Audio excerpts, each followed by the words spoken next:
পরিবারের ছোট বড় সবাই অনেক বেশি অসুস্থ। আমার তো কিছুই খেতে ইচ্ছা করছে না।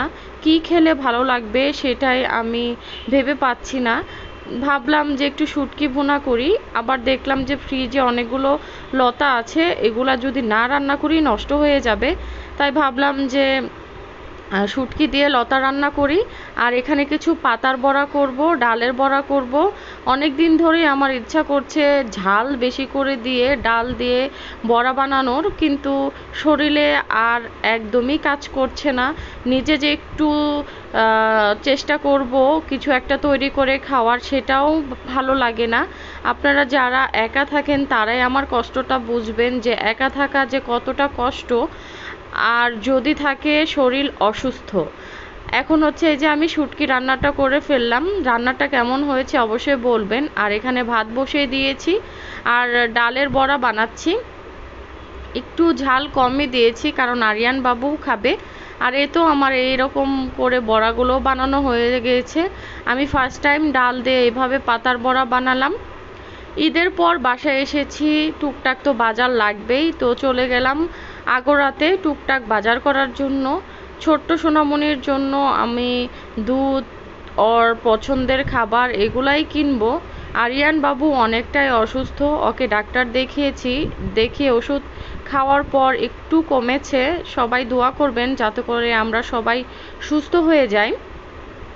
আমি তো টোটালি জার্নি করতে পারি না, তো এক সপ্তাহের মধ্যে কয়েকবার আমার জার্নি হয়ে গিয়েছে, যে কারণে আমি বেশি অসুস্থ। আমার মনে হয় যে আমি সব সময় গাড়িতেই আছি, মাথা শুধু ঘোরায় আর বমি বমি লাগে। আর এ তো ডিম আনা হয়েছে, ডিমগুলো আমি রিফিল করে নিচ্ছি। তো এই ডিমগুলো মোটামুটি আজকের ভালোই ছিল, একটু বড় বড়ই ছিল। সব সময় যখন এই ধরনের ডিম আনা হয়, ডিমের সাইজগুলো খুবই ছোট থাকে। আমি সব সময় যখন ডিমের খাঁচায় ডিমগুলো রাখি তখন আমার মনে হয় যে অনেকটাই ছোট। আজকে আমার কাছে অনেক ভালো লেগেছে ডিমগুলো এই খাঁচাটাতে রেখে। আর আরিয়ান বাবু তো অনেকটাই অসুস্থ। আরিয়ান শুধু এই যে এই ভিডিওটা দেখছে। কিছুদিন আগে আমার কাজিনের বোনের মেয়ের জন্মদিন ছিল, তো সেখানে গিয়েছিলাম। এই ভিডিওটা আরিয়ান বাবু অনেক বারবার দেখছে। এখানে ফাতেমা আছে, আরিয়ান আছে, আরও অনেক ছোট্ট সোনামণিরা আছে। ওরা অনেক দুষ্টুমি করছিল, তো আরিয়ান বারবার দেখছিল যে আম্মু আমি এখানে যাব, এখানেই যাব। তো ও আবার বার্থডে দাওয়াত খেতে যেতে চাচ্ছে।